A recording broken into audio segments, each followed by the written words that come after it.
Juan Miguel, recordarle que tiene 5 minutos libre, para expresarse de manera libre. Y si en esos 5 minutos no concluye sus ideas, tiene 2 minutos adicionales. Pasados los 7 minutos, entonces pasamos a la tanda de preguntas de los miembros del Consejo de la Magistratura. Gracias, señor presidente. El tiempo corre y tiene la palabra. Gracias. Señor presidente y demás miembros de este Consejo Nacional de la Magistratura.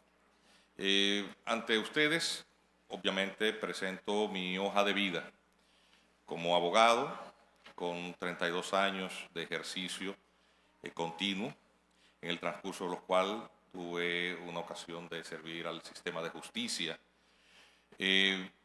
y hacerlo de manera, entiendo, honrosa durante 11 años consecutivos, posteriormente en el ejercicio liberal. Como académico, en tanto que primero abogado egresado de una prestigiosa universidad privada y posteriormente doctorado en Derecho en una de las universidades más prestigiosas del mundo, que es la Universidad Complutense de Madrid, en donde me hice doctor en Derechos Fundamentales, una especialidad que tiene que ver precisamente con la naturaleza de las funciones que ejerce el Tribunal Constitucional de la República Dominicana. Autor de varios libros de derecho en diversos campos, en el campo de los derechos fundamentales. De hecho, nuestra tesis doctoral en su momento, posteriormente fue ampliada y mereció un premio nacional de ensayo, es la obra que se llama La Nacionalidad Dominicana. Del mismo modo, estando en funciones judiciales, detectamos algunas deficiencias o incongruencias en el ordenamiento procesal y sometimos anteproyectos de ley ante el Congreso que finalmente se convirtieron en lo que fue la desaparecida Ley 341 y la 342, que establecieron el procedimiento de fianzas y de las cámaras de calificación. Obviamente esto con el Código Procesal Penal desapareció, pero algunas de sus partes fueron incorporadas al mismo. Del mismo modo, en el ámbito académico, somos miembros asociados del Instituto Hispano-Lusoamericano de Derecho Internacional. Es una disciplina en la que también participamos como docente. Hemos sido profesores, somos profesores de algunas de las más prestigiosas universidades dominicanas. Obviamente, nuestra trayectoria de vida ha merecido algún nivel de atención pública por la trascendencia de casos que manejamos en algún momento como juez o por iniciativas particulares que hemos llevado algunas en el campo de la colaboración con el Estado Dominicano, de manera, por ejemplo, que en leyes tan importantes como la de migración, colaboramos con el Congreso en su momento y es el resultado de la Ley 28504. En su momento también el reglamento de aplicación de la Ley de Migración también es un instrumento que el Poder Ejecutivo pues adoptó en base a un proyecto preparado por un equipo de juristas del cual yo formaba una parte fundamental, por no decir que encabezábamos el grupo de juristas. Y otras iniciativas con las que hemos colaborado con el Estado Dominicano de la manera más desinteresada. El reglamento de aplicación de la ley sobre envejecientes. Bueno, el punto es que entendemos que toda esta hoja de vida pues pueden ser puestos al servicio del Tribunal Constitucional. Yo agradezco enormemente a aquellas instituciones y familias que hicieron la propuesta de nuestro nombre. Nosotros aceptamos ser propuestos y estamos aquí a la consideración de ustedes y esperando que estas calificaciones profesionales y personales pues puedan ser de utilidad para reforzar este órgano tan importante, principalmente en los temas que son, vamos a decir, campo de nuestra especialización, temas de derecho internacional, de derechos fundamentales, porque el Tribunal Constitucional como órgano ha tenido muchas luces, ahí debe haber una continuidad y un reforzamiento en toda la jurisprudencia que en conjunto, al final de cuentas, solidifique el Estado de Derecho en nuestro país. Creo que es suficiente. Gracias. Gracias. Pregunta. Vamos. ¿Cuál de los dos? Gracias, señor presidente. Juan Miguel, le voy a poner un caso hipotético para que usted, si es posible, me diga la salida a ese caso. Un señor que de repente lo despiden de su trabajo, producto de su salario, mantenía a su esposa y a su hija y pagaba la casa. Como lo despiden, se queda sin trabajo. Decide poner un puesto de naranja aquí en el parquecito, está aquí frente al palacio. Ahí él vende naranja, vende pera, vende uva y con eso paga el sustento de la escuela de su hija, la manutención de su esposa, y de repente a él lo quitan de ahí. Se queda sin trabajo, no tiene con qué pagar la educación de la hija, ni tiene con qué pagar la alimentación. 3 derechos fundamentales: derecho a la vivienda, a la alimentación y la educación. ¿Podría ese señor interponer algún tipo de acción para que esos derechos fundamentales poder restablecerlo y cubrir las necesidades básicas de su familia? ¿Tiene algún mecanismo dentro de la jurisdicción, ya sea constitucional o ya sea jurisdicción normal dominicana? Bueno, en el caso hipotético, planteado, lo primero es que los derechos relativos a las reclamaciones laborales se encuentran garantizados no solamente por la Constitución, sino por todo el cuerpo de normativa laboral contenida en el Código de Trabajo. Si era o no un despido justificado y si tenía o no prestaciones laborales acumuladas, no están en el problema, pero esos son los derechos fundamentales, los que de entrada tiene esta persona afectada por un despido, derecho a reclamar por las vías correspondientes en caso de que no le hayan sido satisfechas. En segundo lugar, con respecto a las potestades de los ayuntamientos, la ley 176 establece las potestades de los ayuntamientos para velar por el mantenimiento de los espacios públicos. Y obviamente eso, en modo alguno, el ejercicio de esa potestad municipal que está reconocida por la ley y que está dentro del marco constitucional, en modo alguno puede derivar la interpretación de que la reclamación de los derechos, de estos derechos prestacionales que tiene el derecho a la educación, el derecho a la salud, que tiene todo ciudadano, puedan ser exigidos por la ejecución de un acto ejecutado por una autoridad pública legítima, como es un ayuntamiento. Es decir, no alcanzo a ver ni ante quién ni cómo pueda exigírsele un recurso de amparo. Esto, por ejemplo, al ayuntamiento para decir, permítame, al margen de la normativa, poner un establecimiento totalmente informal. Es decir, la reclamación ahí sería absolutamente improcedente frente al ayuntamiento.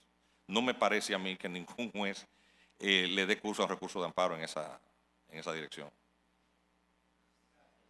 Magistrado Jean Alain. Gracias, señor presidente. Buenas tardes. Buenas tardes.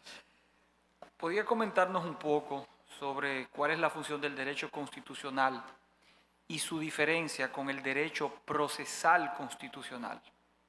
Bien, obviamente el derecho, voy a empezar por la segunda parte porque se entiende más, es más fácilmente delimitable. El derecho procesal constitucional se refiere a toda la normativa con la cual se ejecutan los actos de procedimiento de los distintos procedimientos constitucionales establecidos en la ley. Su marco legal se encuentra en la Ley Orgánica de Procedimientos Constitucionales, que es la Ley 137/11. Y por lo tanto, el estudio de esa parte tiene que ver, obviamente, con la forma en que se ejecutan los actos procesales, desde los recursos de amparo, los recursos de revisión contra las sentencias de amparo, los amparos de cumplimiento, todos los temas relativos a derechos fundamentales también concernidos, derecho de habeas data, habeas corpus, el recurso extraordinario de la revisión constitucional contra decisiones jurisdiccionales, el tema del control preventivo de los tratados, es decir, toda la forma en la que estos procedimientos se ejecutan, plazos, formas, el contenido de las instancias, la forma. Obviamente, todo el resto del que queda fuera de esta parte procesal tiene que ver con el estudio de la Carta Magna en su muy multifacética extensión. No solamente porque ello, y es un eje transversal que pasa todo el sistema jurídico, con la construcción del Estado mismo, sino también de los valores y principios que la norman, que son una parte que está sujeta a una constante renovación interpretativa. Obviamente el derecho constitucional, los límites son de difícil delimitación, en tanto que como eje transversal, como he dicho, pues por el derecho constitucional pasa todo el resto del marco jurídico existente en el país, e incluso hasta la vigencia de los tratados internacionales en relación con el derecho interno, que es un tema de discusión permanente. Muy bien, muchísimas gracias. Gracias. Sí. Doctor Juan Manuel Castillo Pantaleón, cuando se habla del carácter vinculante de las decisiones del Tribunal Constitucional, ¿considera usted que esta decisión se impone al Congreso Nacional para no hacer uso de su facultad de legislativo? No, las competencias de los poderes públicos están definidos por la propia Constitución. Es decir, recordemos que el Tribunal Constitucional es un órgano extrapoder y que lo que hace es ceñir el resto del cuerpo estatal al cumplimiento del mandato constitucional. Por ello, por ejemplo, en el caso del producto más indicativo de la naturaleza congresual, que es la ley debe estar ajustada a la Constitución. Pero ciertamente la misma, en ocasión de su aplicación, en un caso particular, puede ser, por las partes concernidas en el caso que está en litis, entender que la aplicación en ese caso, en la dirección en que está sometida, puede o no ser inconstitucional. Esa es la inconstitucionalidad por la vía difusa e incidental. O puede de alguna manera colidir con alguna parte del texto constitucional. La jurisprudencia del Tribunal Constitucional en este sentido es restrictiva, porque establece que la interpretación de la inconstitucionalidad de la ley, para poner el caso del producto fundamental que emana del Congreso, tiene que ser una contradicción clara, es decir, la confrontación entre la ley y la Constitución no puede ser algo sujeto a múltiples lecturas, sino que tiene que ser una confrontación literal. Obviamente, el camino que traza la jurisprudencia constitucional es de que la interpretación sea restrictiva, o como llaman otros, originalista, es lo menos alejada posible del texto. Por eso no hay confrontación posible, hay sencillamente delimitación de roles y obviamente el ajustamiento sistémico al texto de la Constitución, que es lo que hace, eso es lo que hace el Tribunal Constitucional. Es un órgano correctivo. Gracias. Reinaldo. Un tribunal de la justicia ordinaria está conociendo de un litigio. Se presenta la excepción de inconstitucionalidad. Como es sabido, si se acoge esa excepción de inconstitucionalidad, solamente tiene efecto entre esas partes. Una de las partes podría apoderar al Tribunal Constitucional a los fines de que tenga un efecto más diverso, más amplio. Recordemos que la vía de la excepción, al tener un efecto relativo, obviamente hay una decisión con respecto a ese caso. Obviamente el planteamiento posteriormente es improcedente si son las mismas partes. Es decir, porque el asunto estaría decidido. Sería plantearle al tribunal la posibilidad de una contradicción de sentencia, porque la decisión al respecto puede ser recurrida por ante el propio Tribunal Constitucional. Es decir, la vía recursiva es la que está abierta para la parte que no se encuentra satisfecha con la interpretación que le dio el tribunal ante el cual se planteó la excepción. Entonces, ¿quiere yo decir que el Tribunal Constitucional sería incompetente para conocer de nuevo la inconstitucionalidad de ese La caso? situación está expresamente contemplada en la ley, es decir, no se puede. Usted recurre por la vía directa o incidental. Si es incidental, lo que tiene abierto contra la decisión es la vía recursiva. Y ahí el Tribunal Constitucional, obviamente cuando decidirá no con un carácter, fundamentalmente con un carácter relativo a ese caso, porque recordemos que la diferencia entre una cosa y otra es que el Tribunal Constitucional anula la norma. No es una simple cesación de eficacia de la ley, es que la anula. Obviamente el término sería el equivalente a la abrogación de la ley, para guardar un paralelo más entendible. Gracias. Senador Paliza. Muy El principio que nadie puede ser juzgado dos veces por una misma causa. Muy buenas tardes, señor Castillo. Siguiendo la pregunta del profesor Camacho, presidente de la Cámara de Diputados, que no es una pregunta cualquiera, una pregunta interesante, porque aun cuando los poderes públicos tienen debidamente delimitado sus atribuciones y por tanto el límite de sus propias acciones, en la práctica, ¿quién regula o limita al constitucional en el ejercicio de sus funciones? Porque evidentemente que el sistema de pesos y contrapesos que se ha generado, a nuestro entender, quizá por ahí va el propio profesor Camacho, no necesariamente tiene los mismos resortes que para limitar la acción de un tribunal constitucional. Entonces, ¿cómo conciliar o armonizar o cómo encontrar o poder limitar en el ejercicio las fuerzas de un tribunal constitucional en el marco de nuestro orden? La pregunta sería algo así como, ¿cómo limitar a aquel que limita? Exacto. Bien, obviamente el primer freno se encuentra en el mismo texto constitucional, puesto que la competencia de atribución del tribunal es sumamente restringida. Es decir, no es un organismo que tiene amplias potestades, está muy específicamente delimitada por la Constitución y la forma de sus actuaciones está también sometida a una cantidad de limitantes que están establecidas muy rigurosamente en la ley, en este caso la ley 137. 11, la orgánica del Tribunal Constitucional y de los procedimientos constitucionales. Entonces, ciertamente la situación es más hipotética y abstracta que real, puesto que resultaría imposible, por ejemplo, para el Tribunal Constitucional pronunciarse, vamos a hacer un ejemplo hipotético, acerca de la constitucionalidad o no de un tratado o un pacto que el presidente no suscribió. Para poner un caso muy reciente y muy conocido. O de un proyecto de ley. Es decir, algo que ni siquiera ha cursado de una Cámara a otra del Congreso. O de una sentencia definitiva e irrevocable que no ha llegado ni siquiera a tener la autoridad de la cosa con una sentencia de casación. Es decir, la situación hipotética es imposible. Por lo tanto, este órgano únicamente somete al escrutinio en la muy restringida área en donde la Constitución se lo permite. La situación de conflictos o invasión de poder ciertamente resultaría casi imposible. Yo como teórico no alcanzo a ver, salvo, atención, esto ya es una reflexión cívico-ciudadana, salvo que el Tribunal Constitucional, no me imagino cómo eso sería posible, porque están ustedes para garantizar la independencia de eso, es decir, saber a quién nombran, se involucrase en la judicialización de actos de gobierno. Lo que llaman algunos la politización o judicialización de la política. Entonces, obviamente, eso sería una cuestión que desestabilizaría el sistema político. ¿Ustedes se imaginan un tribunal constitucional involucrado en eso? Eso significaría prácticamente crear las condiciones de la pérdida de la vigencia del Estado de Derecho. Pero es posible. Bueno, no hay nada imposible. Perfectamente sería posible que yo al bajar de esta tribuna me muera. O sea, cualquier cosa es posible. Hubo un estampido ahorita, por suerte fue un accidente lamentable, pero no produjo daños mayores, pero pudimos haber muerto todos. Es decir, cualquier cosa es posible. Es posible que un gobernante traicione el deber de respetar la Constitución. Sí, los golpes de Estado han pasado también. Es decir, ese tipo de cosas es posible. Pero en el estado de desarrollo institucional que tiene el país, y fundamentalmente del pueblo dominicano, ¿cabe eso en la cabeza sana de cualquier dominicano, de cualquier funcionario?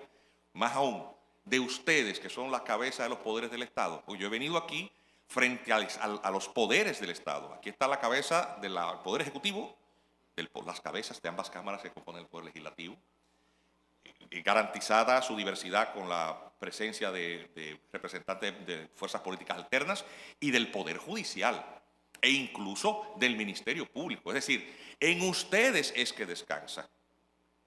En ustedes descansa. Al final del día, la vigencia del Estado de Derecho. Obviamente también es su decisión discrecional designar a quienes tengan que desempeñar las funciones de ser los censores de sus actuaciones. Y por eso es tan importante que quien llegue ahí, el único compromiso que tenga sea con la República Dominicana. El único compromiso. Yo como ciudadano, bueno, he sido propuesto, estoy aquí humildemente, pero la única cosa que como ciudadano me atrevería a decir, que sea un atrevimiento, decirles, nombren personas, mujeres, hombres, que estén más comprometidos con la Constitución. Ese es el compromiso, porque de ustedes es que va a depender que la democracia se fortalezca. En algún momento yo como abogado he accionado en declaratoria de inconstitucionalidad instrumentos producidos por más de un presidente. Y eso es bastante público, todo el mundo lo sabe. Actos de gobierno, actos de Estado, incluso que han comprometido en su momento, habíamos entendido, la soberanía. Nosotros participamos, junto con otros abogados, en las acciones que declararon inconstitucional, al final de cuentas, el instrumento de reconocimiento de la Corte Interamericana. Entendíamos que eso no había sido hecho conforme a la Constitución. Participamos en la que declaró inconstitucional un instrumento de cumplimiento de una sentencia de la Corte. Lo hicimos en su momento. Yo creo que hubo pocos escasos rincones del país que yo no fuera a dar conferencias explicando el contenido de la sentencia 168 en el entendido de que debía un deber como académico, porque mi libro trataba sobre eso, sobre cuáles son las condiciones de acceso a la nacionalidad dominicana, y la sentencia era muy larga, la gente no se la leía y había mucha gente que no entendía. Es decir, que uno hace lo posible como ciudadano y obviamente pido excusas por esta solicitud que les hago a ustedes. Lo importante no es a quién nombran como persona, sino las ideas que esa persona va a poner en práctica en forma de jurisprudencia, de la lectura de ese texto. De ustedes depende la estabilidad del Estado de Derecho. El tiempo se terminó, pero sobre ese mismo tema, en los círculos privados de los poderes del Estado y de las altas cortes, se considera al Tribunal Constitucional como un superpoder. ¿Cuál es tu opinión? No lo es. No lo es, con el mayor respeto, señor presidente. No lo es. Es un órgano control. Es un órgano que hace que sus actuaciones como presidente sean cada vez más cuidadosas y con ello fortalecen el Estado de Derecho. Porque el poder que no conoce de sus límites llega a socavar su propia legitimidad. Y por eso el Tribunal Constitucional es un aliado de los poderes de ustedes, como legisladores, como jueces. Los jueces, el Tribunal Constitucional le ha revocado sentencias en el recurso de revisión. ¿Y qué han hecho? ¿Qué ha producido eso en la jurisprudencia de las salas? Un mayor cuidado en el apego a la letra y al espíritu de la Constitución. Es decir, en modo alguno es una invasión de competencias, es el fortalecimiento. Alguien tiene a uno que aconsejarlo. Y obviamente ese es el rol institucional que esa jurisdicción juega. Esa es una apreciación, obviamente, que hago desde el punto de vista jurídico, pero también desde el punto de vista cívico-ciudadano. Ustedes son los poderes públicos. El Tribunal Constitucional es un órgano simplemente que les ayuda a ustedes a empujar en la dirección de los encarrilados en los límites de la Constitución, solamente.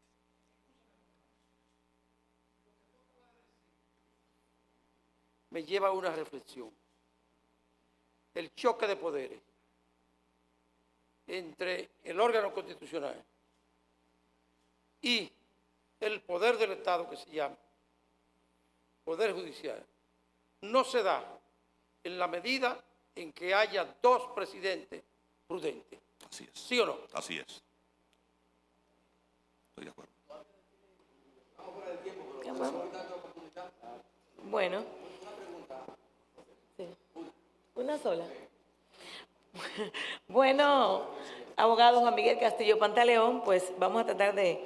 Establezcame la diferencia entre el derecho procesal constitucional y el derecho constitucional procesal y de una vez explíquelo brevemente. Bueno, ya me parece que había conversado sobre eso, No. pero reitero la respuesta. Es decir, el derecho procesal constitucional lo que estudia como disciplina es todo la sucesión de actos de los distintos procedimientos previstos en la ley de la materia constitucional, que es la ley 138, desde aquellos que van dirigidos a salvaguardar derechos fundamentales hasta aquellos que van dirigidos a someter a los poderes públicos a la letra de la Constitución. El derecho constitucional, obviamente, lo que estudia es el texto mismo de la Constitución y todos los principios generales que están contenidos en ella, analizando como un eje transversal todo el sistema jurídico dominicano. Y por lo tanto, ambos campos, uno es mucho más amplio, casi interminable, y el otro, obviamente, es referido al estudio de la normativa procesal específicamente, la ley 138 y cualquier otra normativa complementaria que haya junto con ella. Sí. Gracias. Muchísimas gracias a ustedes.